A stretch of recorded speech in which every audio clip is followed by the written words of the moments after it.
Nous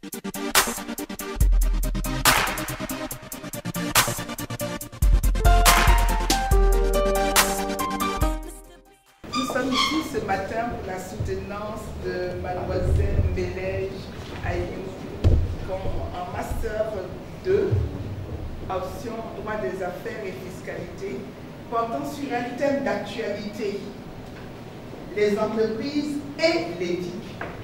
Un thème d'actualité car il ne s'agit plus pour les entreprises de se préoccuper uniquement des normes juridiques, mais l'éthique aussi est au cœur du développement et de l'émergence.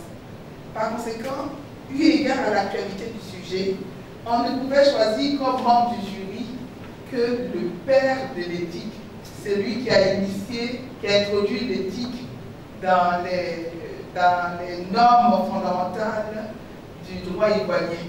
En effet, lorsque je cherchais les membres du jury, que je me suis adressé à des collègues, certains m'ont dit, mais pourquoi tu vas chercher loin? Il faut attraper Traoré Bakary qui est amené des gré ou de force pour présider ce jury, car c'est lui qui connaît son problème d'éthique. C'est ainsi que je vous présente le professeur Traoré Bakary, qui est également avocat, et son collaborateur, qui sera le deuxième membre du jury, puisque l'un des membres du jury a eu un empêchement au dernier moment, M. Koulibaly. Donc, plus de bavardage, on va commencer la cérémonie. Je laisse le micro au professeur et avocat et frère Traoré Bakary. Merci beaucoup, Madame Assi. L'honneur que vous faites de présider ce jury, d'un mémoire exactement qui porte sur le thème d'actualité. J'ai choisi de travailler sur ce thème. Je sais que vous avez fait votre stage chez moi, vous y êtes encore un peu, et quand vous êtes arrivé, on vous a parlé de l'éthique, de la gouvernance, de la responsabilité sociétale. Vous n'avez pas hésité à accepter de travailler sur ces nouveaux sujets et jusqu'à choisir le thème de mémoire qui porte sur les entreprises et l'éthique. Conformément à la procédure de soutenance, nous allons vous donner 15 minutes pour nous présenter la substance de votre travail. Je suis Mademoiselle Mbelej Ayou, étudiante à l'Université internationale bilingue africaine, option droit des affaires. Durant cette année scolaire, j'ai effectué un stage au sein du cabinet d'affaires Traoré Bakary Consulting, qui traite de la fiscalité et de la bonne gouvernance. D'où l'intitulé de notre thème, les entreprises et l'éthique. On procédera à la présentation du fondateur du cabinet avant celle du cabinet. Le docteur Traoré Bakary est un avocat d'affaires fiscaliste et qui est également spécialisé dans la bonne gouvernance. Il est le secrétaire général du CAGO, qui est le Centre africain d'expertise en gouvernance des organisations. Et il a également présidé les travaux d'élaboration du Code ivoirien de bonne gouvernance. Le cabinet Traoré Bakary Consulting fut créé en juillet 2004. Il devint par la suite un cabinet d'avocats d'affaires en février 2010. C'est un cabinet qui traite de toutes les affaires, et qui est spécialisé en fiscalité et en gouvernance d'entreprise.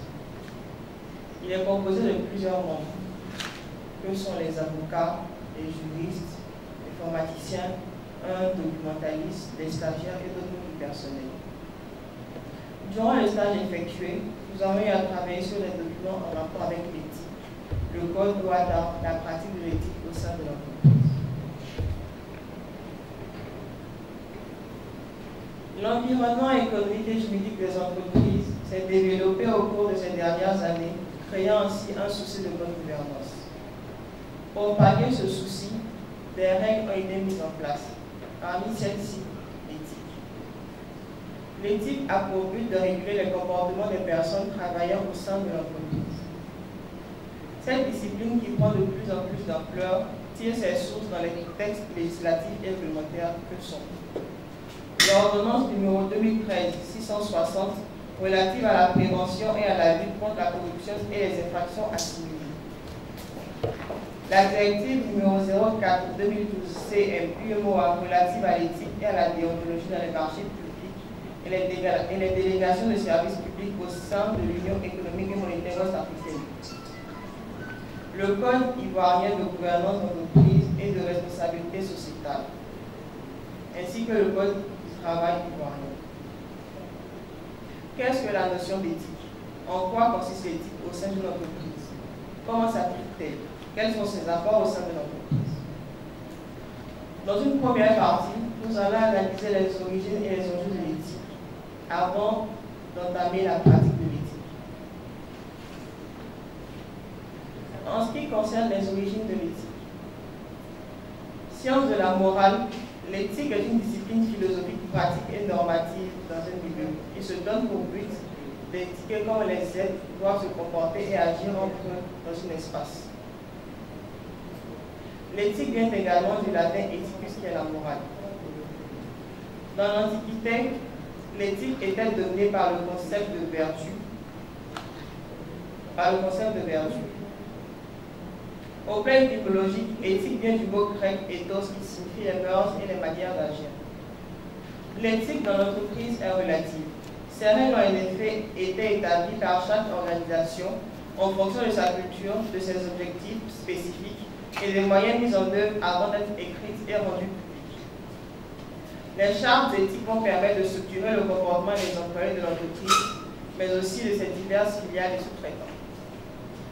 Ces chartes sont utilisées par l'entreprise comme garantie en termes de responsabilité si certains employés agissent de façon illégale. Afin d'établir un code de conduite, il faudra déterminer une échelle de valeur et nous avons utilisé la méthode de Christophe Pfeffer. Selon cette méthode, il faut déterminer ce qui est important, c'est-à-dire définir, lister des valeurs. Il faudra prendre un questionnaire et demander aux employés de répondre aux questions suivantes. Ce qu'ils aiment, ce qui est important, ce qu'ils recherchent, qu'on va considérer comme des valeurs, ce qu'ils n'aiment pas, ce qu'ils évitent et ce qui les dérange. Ce seront des antivaleurs. Il faudra ensuite prendre ces antivaleurs, les comparer aux valeurs afin de déterminer, afin de pouvoir corriger les défauts des antivaleurs. Après avoir envisagé les origines de l'éthique, nous allons passer aux enjeux. Ces enjeux seront analysés au niveau des ressources humaines ainsi qu'au niveau de la performance des employés. Au niveau des ressources humaines, cette fonction s'attache à respecter les droits des individus. Il faudra donc prendre en compte le recrutement éthique. Un recrutement éthique ou responsable repose sur le respect de la personne et sur l'égalité des chances. En matière de recrutement, il existe 5 règles d'éthique à respecter. La première est qu'il faut savoir dire non. C'est-à-dire dire non à la mise en place d'un critère de sélection jugé discriminant au regard de la loi. La seconde règle est le bon sens et la simplicité. Le candidat se doit d'être simple. La troisième règle est quant à elle relative au respect de l'éthique. Les candidats devront être informés de toutes les techniques de recrutement utilisées. La quatrième règle, quant à elle, est relative à l'utilisation des outils validés. Pour ce qui est de la cinquième règle, il s'agit de responsabiliser les candidats. Le recruteur doit informer les candidats sur les différentes étapes du processus de recrutement auquel il sera soumis. Il arrive également que les employés soient évalués. Pour ce qui est de la performance des employés, une évaluation est faite par le supérieur immédiat de l'employé et à divers objectifs que sont préciser les attentes de rendement et les critères d'évaluation, discuter les possibilités de progression, faire le point sur le rendement, les forces et les points à améliorer, valoriser l'employé dans l'exécution de son travail et dans ses relations interpersonnelles. Des informations pertinentes doivent également être connues et pour cela, l'employé doit être évalué sous plusieurs formes. Il y aura l'évaluation par les pairs, l'évaluation par les subordonnés, l'auto-évaluation. Quelles sont les différentes étapes de l'évaluation de la performance de ces employés? Il faudra déterminer les attentes. faire le suivi de la performance, évaluer le rendement et enfin prendre des mesures correctives. Après avoir analysé les enjeux de l'éthique, nous allons passer au chapitre de la pratique de l'éthique dans les entreprises. Dans cette partie, nous allons d'abord traiter des valeurs, ensuite des codes de bonne conduite et enfin de la sphère d'influence. En ce qui concerne les valeurs, elles peuvent être inhérentes à toute activité publique. Afin de connaître les valeurs morales et principes de chacun des individus d'une entreprise, il est nécessaire de procéder à un questionnaire auquel ils devront se soumettre. Qu'est-ce qu'on entend par la bonne conduite morale? La bonne conduite morale passe par l'éthique, l'intégrité et la probité morale. Par éthique, il faut se référer à l'article 10 de la directive numéro 04/2012 CMUMOA relative à l'éthique et à la déontologie dans les marchés publics, qui stipule que l'agent visé par la présente directive est tenu de s'acquitter correctement et efficacement de ses obligations et de faire preuve de rigueur, de responsabilité, de dignité, d'équité, d'impartialité, de loyauté, de civisme et de courtoisie dans l'accomplissement de ses fonctions. En ce qui concerne l'intégrité et la probité morale, l'agent public doit s'abstenir de toute activité contraire aux principes d'intégrité et de morale publique. L'intégrité, l'honnêteté et la responsabilité sont des agents et des élus, sont des valeurs qui doivent être encouragées. Ce sont les valeurs que le gouvernement recommande aux entreprises afin de règne une cohésion sociale au sein des entreprises. Nous allons maintenant passer au code de conduite. Les codes de conduite ont pour but d'instaurer des règles au sein de l'entreprise. Le groupe Total définit le code de conduite comme un code qui présente les valeurs guidant les actions menées par lui. Chaque salarié veille à se comporter conformément aux lois et aux règlements, éventuellement aux usages dans tous les pays où il intervient, avec un souci de responsabilité, d'intégrité et de professionnalisme. En ce qui concerne les codes, ils peuvent également toucher le harcèlement et le respect des personnes. Par cela, il faut comprendre qu'il ne faut pas opérer de discrimination pour quelque cause que ce soit dans les relations de travail, ou encore, il faut proscrire les attitudes de mépris, d'exclusion, les comportements racistes, antisyndicaux et antiféministes. Pour ce qui est du traitement et de l'information par le salarié, il faut fournir des données fiables et sincères. Tout salarié doit veiller à la protection des informations dont il a connaissance dans l'exercice ou à l'occasion de l'exercice de ses activités professionnelles. Il lui appartient notamment de respecter les règles internes de protection en vigueur dans l'entreprise, applicables en la matière tant au stade de leur circulation que de leur conservation. Pour ce qui est de la pratique professionnelle, elles doivent prendre en compte. Les collaborateurs doivent sélectionner les fournisseurs sur la base de leur performance et en fonction des critères objectifs. Tout collaborateur est tenu de se familiariser avec le dispositif d'alerte professionnel et s'y conformer. Il est formellement interdit d'effectuer un reporting comptable malhonnête. En ce qui concerne la corruption, cette dernière instaure que tout salarié qui s'efforce d'amener un tiers à contracter avec une entité de l'entreprise ne doit pas avoir recours à des actes de corruption actifs ou passifs. Tout salarié s'interdit également de solliciter ou d'accepter un avantage quelconque d'un tiers en échange de l'exécution d'un acte entrant dans cette fonction ou facilité par cette fonction ou de l'usage abusif de son influence réelle ou supposée. En ce qui concerne la santé et la sécurité du travail, chaque collaborateur a la responsabilité de veiller à ce que les activités de l'entreprise qui dépendent de lui soient exercées en conformité avec les règles existantes dans l'entreprise en matière de protection de la santé, de l'environnement et de la sécurité. Le principe d'équité en matière d'emploi est d'assurer l'égalité des chances au niveau des emplois. Comment s'épanouit la sphère d'influence au sein de l'entreprise? La sphère d'influence concerne les partenaires de l'entreprise, ses concurrents ainsi que son environnement. Nous pouvons citer en exemple le groupe Carrefour pour qui il faut respecter strictement la liberté. Le refus de tout acte de corruption est également l'une des valeurs du groupe Carrefour. Il impose également d'éviter les situations de conflit d'intérêts. Une situation de conflit d'intérêts selon le groupe Carrefour est une situation professionnelle dans laquelle le pouvoir de décision ou d'appréciation d'un collaborateur de Carrefour peut être influencé ou altéré dans son indépendance ou son intégrité par des considérations d'ordre personnel. Face à ses concurrents, l'entreprise se doit d'avoir une certaine éthique. Elle doit respecter les principes de la concurrence. Chacun doit notamment s'interdire de diffamer, de dénigrer ses concurrents. L'entreprise se doit donc de fixer le cadre préalable de l'échange autorisé avec le concours de la direction juridique et veiller à ne pas sortir de paramètres autorisés. Qu'en est-il de l'environnement? L'entreprise se doit d'avoir un respect envers son environnement. Elle doit identifier de façon permanente les nouveaux risques environnementaux et veiller au respect de la réglementation nationale et internationale en matière d'environnement. Les ressources naturelles se doivent être préservées.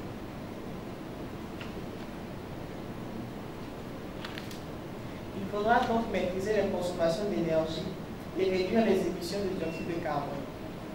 Il faudra également une mise en œuvre des plans d'action de réduction.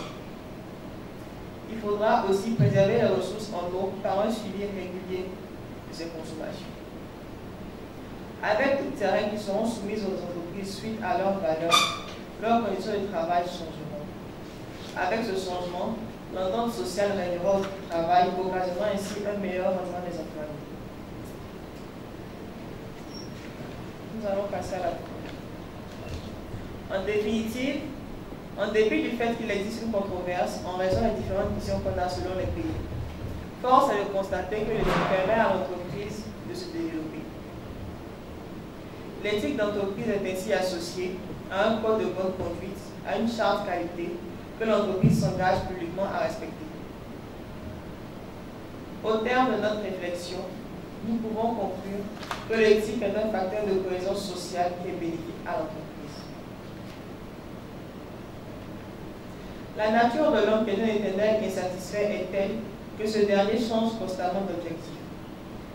La tâche revenant donc à chaque individu de s'adapter au code de conduite ne serait-elle pas vaine? Ne vaudrait-il pas mieux que le code de conduite s'adapte aux besoins de l'être humain? Merci beaucoup. Il me semble que vous avez 17 minutes. Mademoiselle Melech. Il me semble que lorsque vous m'avez montré votre plan, première version du plan, je vous avais suggéré d'avoir un plan plus détaillé dans le détail. Vous vous souvenez? Est-ce que votre plan est détaillé? On voit bien les chapitres, les sections, les paragraphes, les grands A, grands B, tout ça.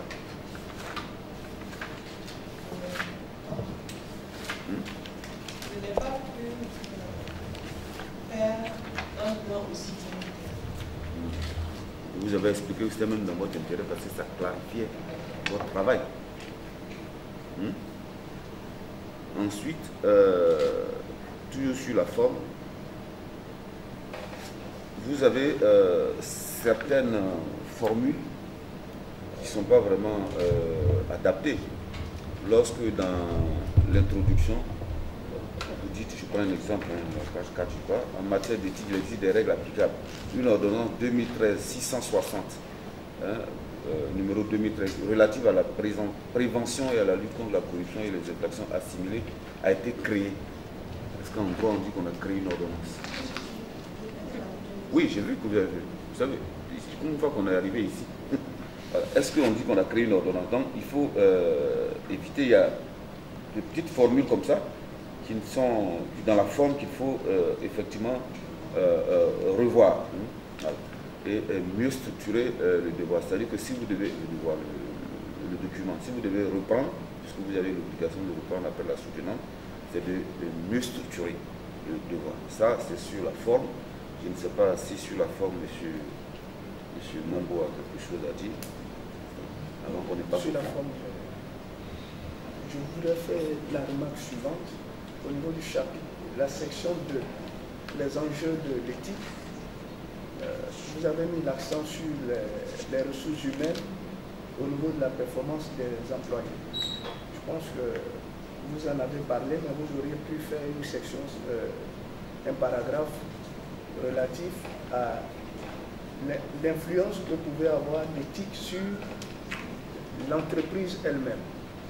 Quand je parle de l'entreprise elle-même, quand une entreprise a une bonne renommée, il est évident que cela attire des investisseurs. Vous aurez pu mettre l'accent aussi sur cet aspect-là. C'est vrai que vous avez parlé des ressources humaines, du recrutement, mais c'est un élément important. Parce que quand on parle de performance des entreprises, c'est aussi l'aspect financier qu'on voit. Donc vous aurez pu faire sortir ça. Le deuxième point, c'est au niveau des conflits d'intérêts. Les intérêts ont une répercussion négative sur l'influence au niveau de la performance même de l'entreprise. Donc il y a quelques exemples qu'on pourrait associer ou bien des faits qu'on pourrait donner comme élément pour étayer cet aspect de conflit d'influence. Parce que si dans une entreprise il y a des intérêts différents, cela peut avoir des répercussions sur notamment les faits de corruption. Or, une entreprise qui a une réputation mauvaise, cela a forcément des répercussions sur l'attrait que pourrait avoir cette entreprise-là. Au plan national, je dirais international, il y a des entreprises qui ont chuté à cause de leur mauvaise réputation. Tout cela était dû au conflit d'intérêts qui pourrait être en séparant, comme ce que le docteur a dit, en faisant des parties spécifiques à ces points-là, faire mieux ressortir la notion que vous avez évoquée, mais de façon un peu rapide, au niveau du conflit d'intérêts. Vous aurez pu faire un paragraphe bien consacré à ça, pour faire ressortir les influences que ça pourrait avoir sur la performance de l'entreprise. Merci. Alors, c'est un sujet qui n'est pas un sujet facile, je le reconnais. C'est pour ça que les gens ne s'y intéressent pas souvent. Donc vous avez le mérite donc d'avoir choisi de travailler sur un sujet qui est nouveau, qui n'est pas facile, mais qui est important aujourd'hui. Qui est important aujourd'hui parce que le chef de l'État lui-même, lorsqu'il a commencé à travailler, a mis en place, comme vous le savez, je crois que je vous ai donné une copie, ce qu'on appelle le code d'éthique et de déontologie des membres du gouvernement. Ça veut dire que dans le monde d'aujourd'hui, aucun dirigeant ne peut dire moi, je suis en train de travailler sans se référer à ça. C'est vraiment, c'est la base nécessaire. Alors, je reviens au contenu du texte. Donc vous avez présenté le cabinet, vous avez présenté ma personne. Bon, moi, ma personne, peu importe, mais le cabinet, vous aurez pu, vous avez des éléments pour présenter un peu mieux, notamment les activités qu'on fait, très important.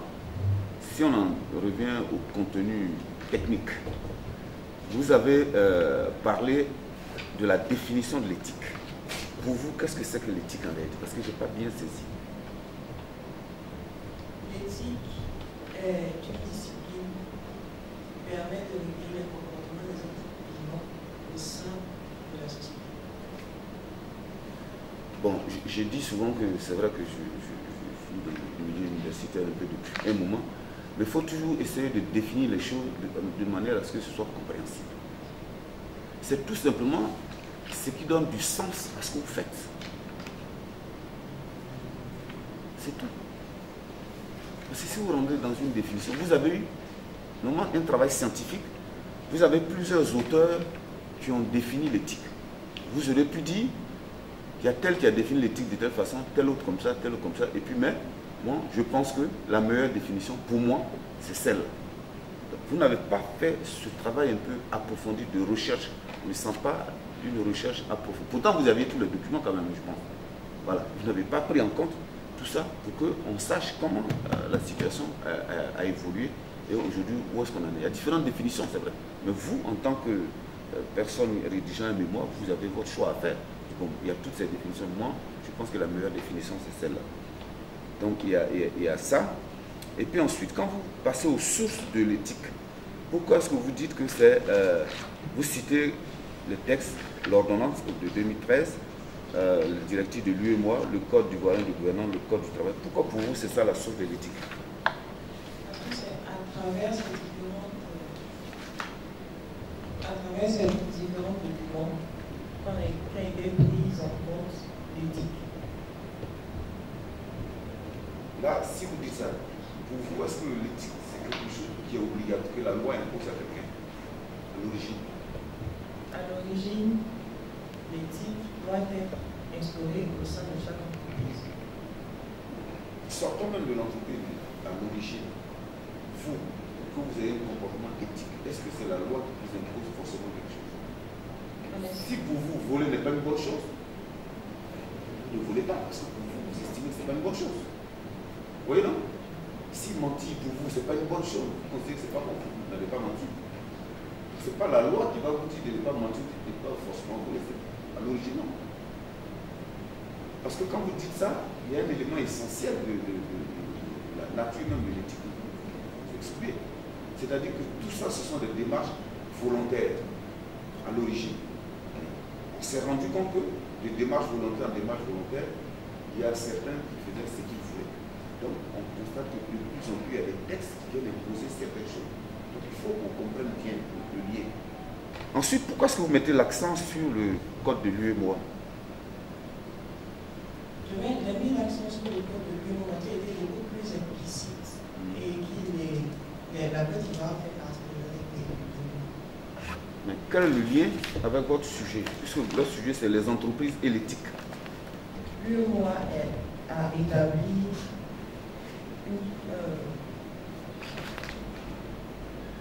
le sujet, c'est les entreprises et l'éthique.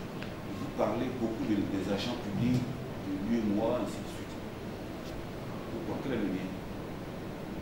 J'ai considéré qu'il était important que chaque personne qui travaille au sein d'une entreprise, n'importe laquelle. On ne parle pas des agents publics. Ce n'est pas des gens qui travaillent dans les entreprises. Quel est le lien avec votre sujet? Je me suis axé sur l'UEMOA. Le lien avec votre sujet. Je ne dis pas de ne pas parler de ça. Vous en parlez. Pourquoi vous en parlez? Pour un sujet tel que les entreprises et l'éthique. J'en parle parce que la directive était relative à l'éthique au sein des entreprises publiques. Dans le marché public. Parce que tout simplement, les entreprises privées, comme publiques d'ailleurs, Djemé, passent des marchés publics. Qu'à l'occasion de ces passations de marché, il peut y avoir des comportements non éthiques. Donc c'est pour ça que vous parlez de ça. Là, j'étais au niveau de l'introduction. Alors, vous avez parlé des origines et puis vous dites que l'éthique, c'est la science de la morale. Là, vous avez dit que pendant l'Antiquité, on parlait plutôt de vertu. Vous n'avez pas du mot grec et torse, ainsi de suite. On a considéré que l'éthique était la science de la morale selon les Grecs. Oui, mais selon les Grecs, mais aujourd'hui, l'éthique, c'est la science de la morale. Si vous êtes en train de dire éthique et entreprise, est-ce que c'est toujours la science de la morale? L'éthique est toujours la science de la morale parce que... Pas du tout. Complètement au-delà. Vous savez, vous avez lu un certain nombre de documents. Il y a des différentes familles de valeurs. Dans ces différentes familles de valeurs, vous avez des valeurs morales. Si les 8 familles de valeurs, vous avez des valeurs morales, mais le reste, ce n'est pas des valeurs morales. Donc vous ne pouvez pas dire que l'éthique est la morale. Puisqu'il y a une seule famille qui relève de la morale. Il y a 8 familles de valeurs. Vous les avez vues, les 8 familles de valeurs. Voilà. Donc ça va au-delà. Il ne faut pas dire que c'est la morale seulement. Ça va au-delà. Donc il faut que vous compreniez bien qu'il y a 8 familles de valeurs. C'est aussi. Donc c'est important de bien comprendre que l'éthique, ça va au-delà de la morale. Surtout, et là aussi, je crois que vous avez eu à travailler sur le document, surtout depuis l'entrée en vigueur de la norme ISO 26000 dont vous parlez un peu brièvement quelque part. Ça, j'entends, quand vous allez corriger, donc il faudrait corriger ça. Ensuite, quand vous passez après à l'éthique dans l'entreprise, vous parlez de charte, que les chartes constituent des garanties. Qu'est-ce que c'est qu'une charte? Une charte est un document légal qui permet de réguler les Un comportements. document légal. Une charte est un document rédigé afin de permettre Rédigé par qui? à l'entreprise. Est-ce qu'il y a une différence entre une charte et un code?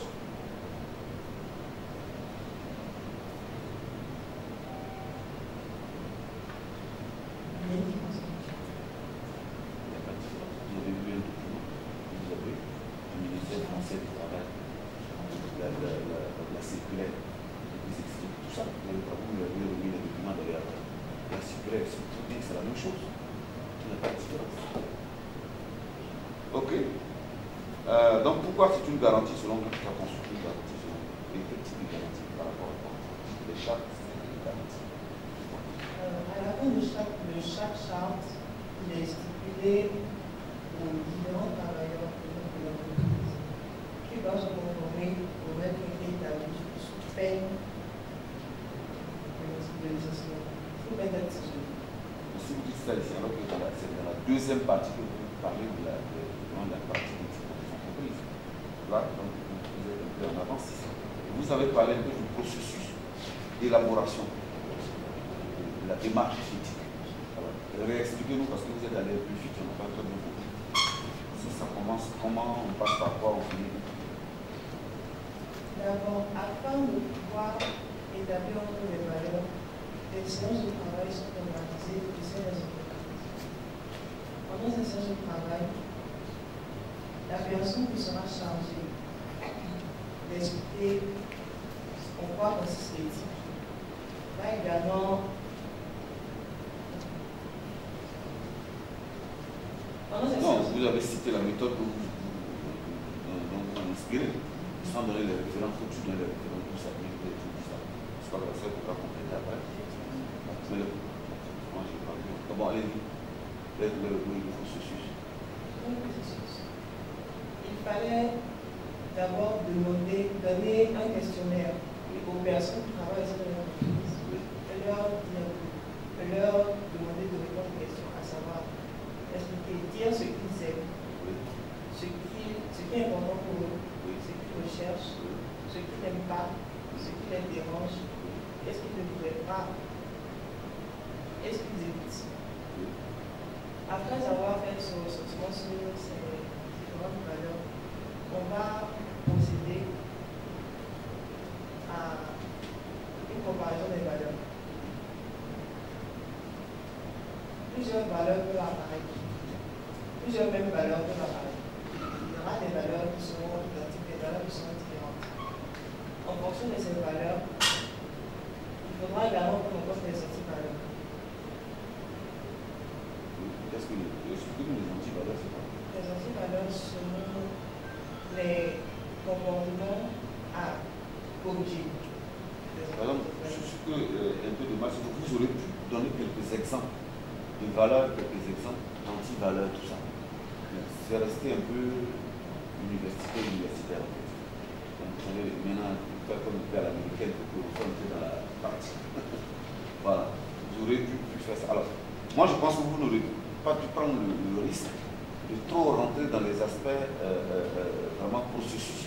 Parce que là, c'est pas très compliqué. Parce qu'il y en a beaucoup qui se disent experts de l'éthique, mais qui ne savent pas très bien comment il faut faire.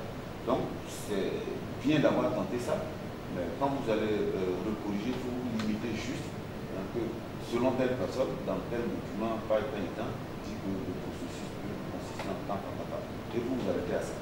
Sans vouloir vous-même être voilà, parce que vous n'avez pas participé concrètement à une opération de ce genre. Donc il faut donc rester dans cette limite-là. Je pense que ce serait mieux. Ensuite, lorsque vous parlez des enjeux, vous parlez des ressources humaines, vous parlez des employés. Quand on parle des employés, ça n'est pas rattachable aux ressources humaines. Là, vous êtes dans les métiers en réalité. C'est-à-dire que éthique et métier. Puisque plus loin, vous allez parler des fournisseurs, dans la deuxième partie, vers la fin, il y a des fournisseurs. Donc, éthique et métier. Selon vous, qu'est-ce que l'éthique peut apporter aux différents métiers d'une entreprise?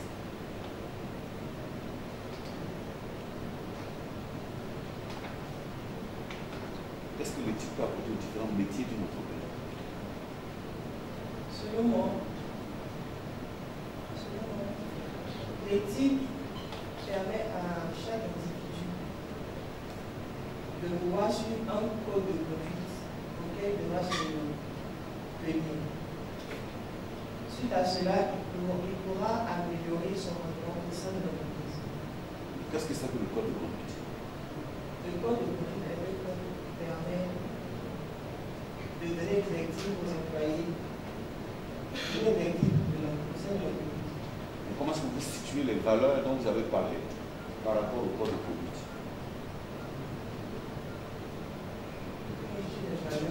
Les valeurs, les valeurs. Maintenant, les valeurs, code de conduite, tout ça. Qu'est-ce que vous parlez de code de conduite? Les valeurs. Les règles de conduite, c'est les règles de conduite, là, ça vient comme ça. Les valeurs sont essentielles pour le code de conduite. Les valeurs sont Essentielles. Quel est le lien entre les règles de conduite et les valeurs? Pour établir le code de conduite, il a fallu procéder au recensement des valeurs de l'entreprise. Oui, je vous écoute. Suite à cela,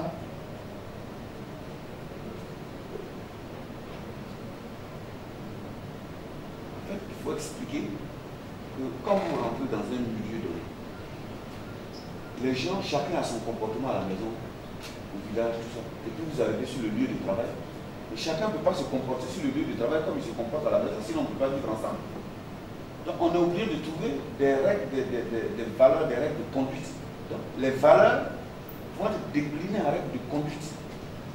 Si on dit par exemple qu'il faut être intègre, on va décliner l'intégrité en règles de conduite pour que ça soit applicable et appliqué effectivement. Ça. Donc c'est pour ça qu'on parle. On parle de code de conduite, c'est vrai. Et c'est pour ça que c'est important de bien souligner le fait qu'il ne suffit pas de définir des valeurs. Et encore même, il y a un processus, comme vous avez dit vous-même, de définir ces valeurs. Mais une fois qu'on a défini ces valeurs, il faut que ces valeurs soient déclinées, il y a des outils de déploiement. Donc le code de conduite, général d'ailleurs, est le premier outil de déploiement. Et puis maintenant, je vais vous poser la question par rapport au métier. Vous n'avez pas encore répondu sur les métiers. Vous n'avez pas du code de conduite, vous n'êtes pas dans les métiers. À moins que vous considérez que vous faites un code de conduite pour parler des métiers directement. au sein des entreprises, lorsqu'il est procédé au recensement des valeurs, on prend en compte 20% des employés de la société. Donc, on peut prendre le directeur, le chef du personnel, les chauffeurs. Bon. C'est vrai, je ne peux pas rentrer dans l'aspect technique, pratique. Sinon, vous allez perdu. En fait, ce que je vais vous faire dire simplement, c'est que pour chaque fonction de l'entreprise, on peut être amené à faire une charte ou un code métier. Par exemple, quand on prend la fonction de ressources humaines, pour que l'éthique soit applicable dans ce secteur-là, il faut mettre en place des règles spécifiques. Il y a les règles de conduite générale qui s'appliquent à tout le monde dans l'entreprise. Mais selon chacun et son métier, on doit mettre en place des règles spécifiques. D'ailleurs, aussi dans le recrutement, il faut respecter l'éthique. Quelles sont les règles à mettre en place pour que l'éthique soit respectée dans le recrutement? Si dans la promotion des employés, on doit respecter l'éthique, quelles sont les règles à mettre en place pour que ce soit respecté? Si dans l'évaluation du personnel, on doit prendre en compte l'éthique, quels sont les éléments à mettre dans les critères d'évaluation du personnel? Parce que si quelqu'un se comporte mal dans une entreprise, ça va avoir une incidence sur la réputation de l'entreprise. Et vous l'avez dit, le plus gros risque aujourd'hui d'une entreprise, c'est ce qu'on appelle le risque de réputation.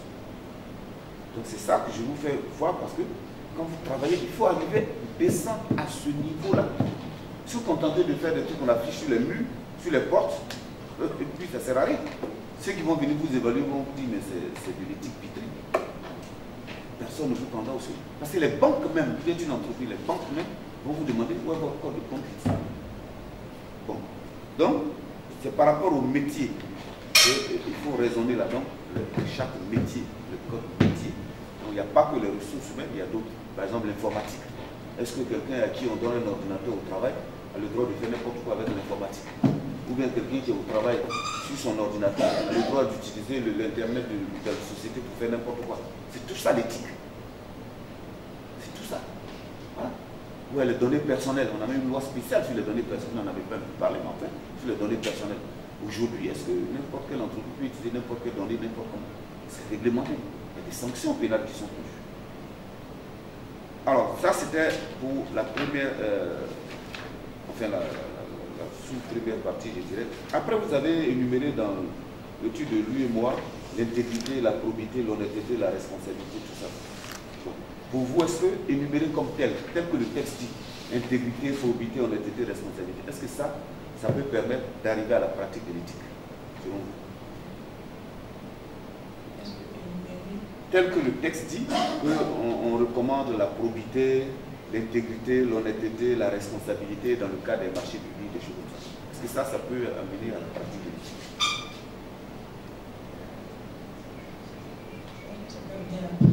Oui. Est-ce que ça peut conduire les entreprises et toutes les organisations concernées à pratiquer l'éthique?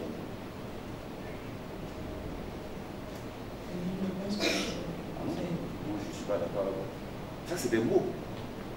C'est pour ça que le texte ivoirien de l'ordonnance 2013 qui dit que chaque structure privée ou publique doit mettre en place une